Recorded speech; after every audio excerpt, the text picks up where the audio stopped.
Hello viewers, in this video, let's know about what are the components in GIS. First of all, what is meant by GIS? A geographical information system is a system designed to capture, store, manipulate, analyze, manage and present all types of geographical data. The key word of this technology is geographic. This means that some portion of the data is spatial. Next, components of a GIS.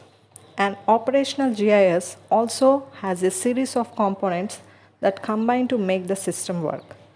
These components are critical to a successful GIS. A working GIS integrates 5 components. First one is hardware. A hardware is a computer system on which a GIS operates. Today, GIS software runs on a wide range of hardware types, from centralized computer servers to desktop computers used in standalone or networked configurations. Next, software.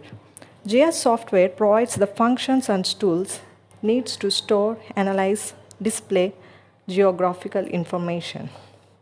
A review of these key GIS subsystems is provided here.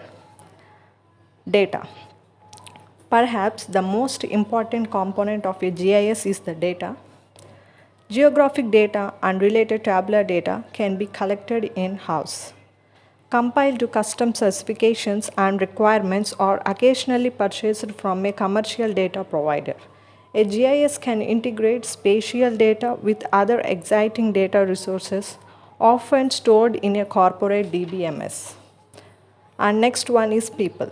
GIS technology is of limited value without the people who manage the system and develop plans for applying it to real-world problems. GIS users range from technical specialists who design and maintain the systems to those who use it to help them perform their everyday work. The identification of GIS specialists versus end users is often critical to the proper implementation of GIS technology. So the last one you can see here, that is methods. A successful GIS operates according to a well-designed implementation plan and business rules, which are the morals and operating practices unique to each organization. As in all organizations dealing with sophisticated technology, new tools can only be used effectively if they are properly integrated into the entire business strategy and operation.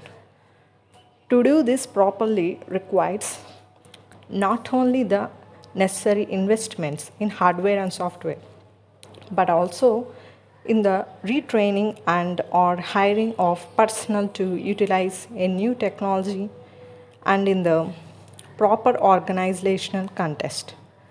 Failure to implement your GIS without regard for a proper organization commitment will result in an unsuccessful system.